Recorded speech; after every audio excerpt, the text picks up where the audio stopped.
Hello, welcome to this week's 10-Minute Two-Tip Tuesday. Uh, I'm Amelia Borland, an occupational therapist, owner of Higher Standards Caregiver Training, and as always, your host for your weekly 10-Minute Two-Tip Tuesday, where I share in 10 minutes 2 tips for caregivers and caregiving organizations. We're going to jump in pretty fast here today because I want to get into today's tips. I think that this is going to be a good episode. Should I call these episodes? I don't know. This is going to be a good 10-minute Two-Tip Tuesday. So stick with me through this here. I want to jump right in.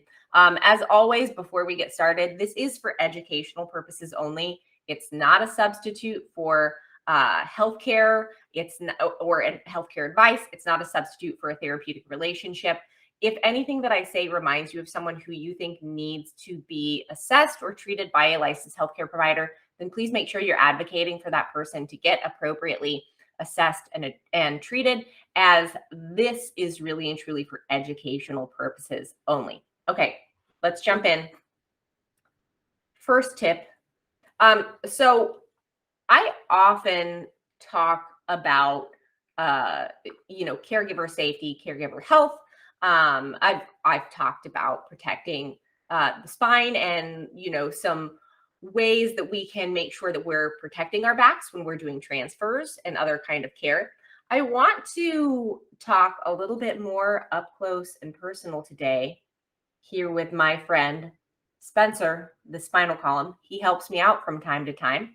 About why we want to lift the way that the way we lift, why we want to use good lifting strategies. Sorry, that makes more sense. Why we want to use good ergonomics and good lifting strategies versus poor ergonomics and poor lifting strategies. And one of the best ways to understand that is by honestly looking at a model of a spine and understanding kind of like literally what are the biomechanical principles? What are the principles of physics? Don't be scared away by that. This is going to be simple stuff that make good lifting strategies good and bad lifting strategies bad. Okay, so let's look at Spencer here. He's obviously a miniaturized version of an adult spine. As you can see here, this is would be the base of his skull. This is his pelvis here. You can see where his vertebral column becomes the sacrum and it meets the pelvis right there. And here's really what I want you to notice, okay? What I want you to notice about Spencer is that you've only got a couple of points of contact here and here between that is literally skeletally, where your skeleton is able to hold up the entire weight of your upper body. All right. Everything else is being held together by muscles here. Of course, all connected to the skeleton all over. But essentially, what we want to notice here is that you have all the weight of your upper body loading all the way down into these 2 points where your sacrum meets your pelvis.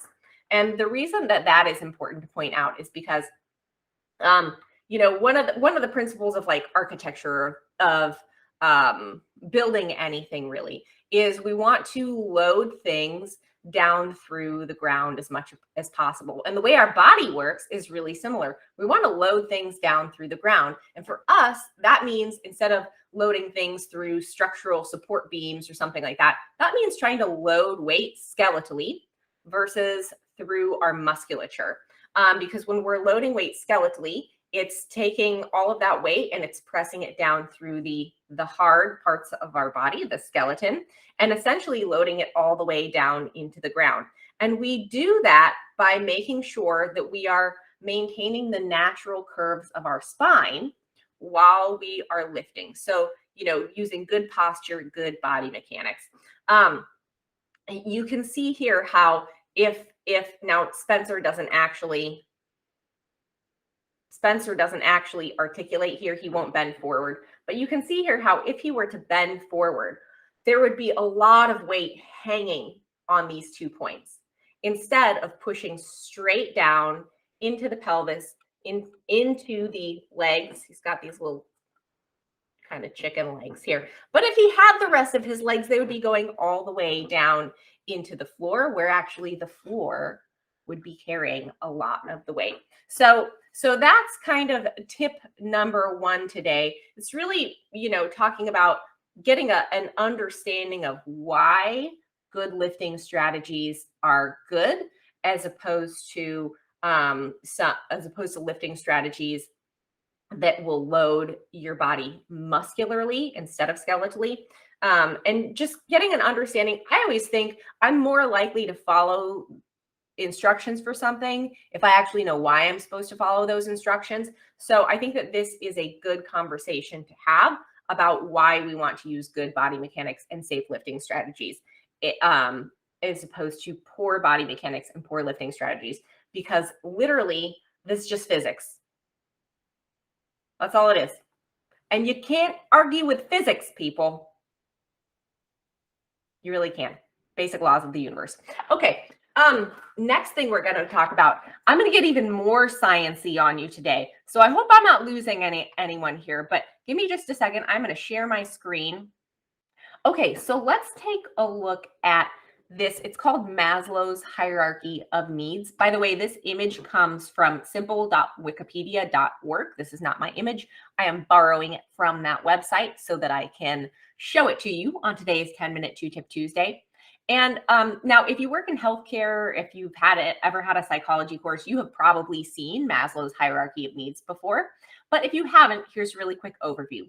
Basically, Maslow's hierarchy of needs groups our needs into 3 different categories: our basic needs for our health and our welfare and our safety, our psychological needs, and then our self-fulfillment needs. And in order to get from one level of the hierarchy or one level of the pyramid to another, you have to have the needs below it met. And I think that this is super relevant to so many family caregivers that I talk to and that I have worked with over the years. A lot of times family caregivers are struggling to get their own basic safety needs met in terms of being able to safely care for their loved ones. Of course, that goes back to our discussion about protecting your own physical health when we're talking about Spencer the Spinal Column. If you can't keep yourself safe, it's very, very difficult to meet the needs of others, let alone your own needs. So if you're a family caregiver, I can't tell you, obviously, I'm basically talking to a camera right now. I can't tell any individual where they are on this chart, but it's something for you to be aware of. When you look at this, where do you see yourself? What needs do you know you have? What resources are out there in order for you to be able to get those needs met so that you can be able to better be self-fulfilled, live a happier and higher quality of life? But also, when we're talking about caregiving, it's impossible for a caregiver to meet the needs of another person if their own basic needs are not met. So, really thinking about your health and your welfare, your safety and security, your psychological needs. One of the main reasons that I founded Higher Standards Caregiver Training was so that caregivers, family caregivers, and caregivers from all walks of life would know how to keep themselves safe so that they could take better care of the people that they're caring for. Because I've said it again, I've said it before, I'll say it again, probably a million times in my life. Your health and welfare is just as important as the health and the welfare of the person that you are caring for. These are inextricably linked. And so we have to be thinking about meeting your health and safety needs in order for you to be able to meet the needs of the person that you're caring for. So that's kind of Maslow's hierarchy for family caregivers. I want to talk, though, also about this.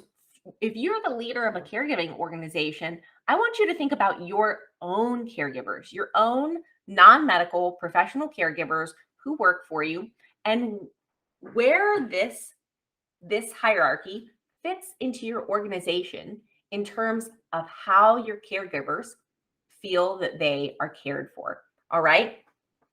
And so much of this comes down to, are they having even these basic needs met? I mean, obviously you are not primarily responsible for feeding, clothing, and housing your employees, although they do pay for those things, obviously, out of what they earn through their employment. But really here as their employer, thinking about, are their safety and their security needs met? Do they have adequate training to keep themselves safe as they are in the process of caring for the clients or the residents for your organization?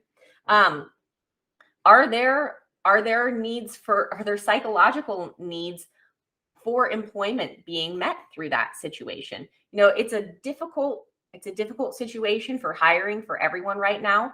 Um, Thinking about how we're caring for our caregivers makes a difference. It's certainly something that I'm constantly thinking about with the caregivers that I serve through higher standards caregiver training. I'm constantly thinking about how to support the organization leaders that I support in helping to make sure that they are meeting the needs of their caregivers to keep them happy and healthy and with the organization. So this is worth looking at and understanding what role your organization plays in the lives of your caregivers in meeting these needs, and how ultimately that affects the health of course, your clients and your residents, but also the health of the organization. Okay, so I will stop sharing now. That is pretty much it today for 10-minute 2-Tip Tuesday. Listen, if you haven't checked it out yet and you're a family caregiver, check out the Caregiver's Dilemma podcast. It's on the Whole Care Network. It is also available wherever you download your podcasts. The Caregiver's Dilemma podcast should be available there. You can go ahead and just search Caregiver's Dilemma podcast, and you should be able to find it. If you can't, please tell me.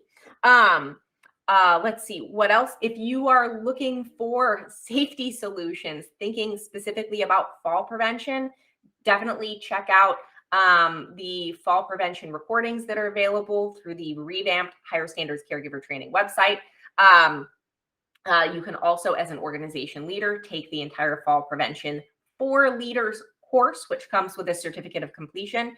And of course, if you are really truly looking for fully comprehensive safety and training solutions that are about really thinking about meeting the needs of your caregivers in a way that is meaningful for them, that makes sense to them, and that actually supports them, then please reach out to me to talk about higher standards caregiver training, as that is the bread and butter, that is the nuts and bolts, that is really the foundation of what we are trying to do.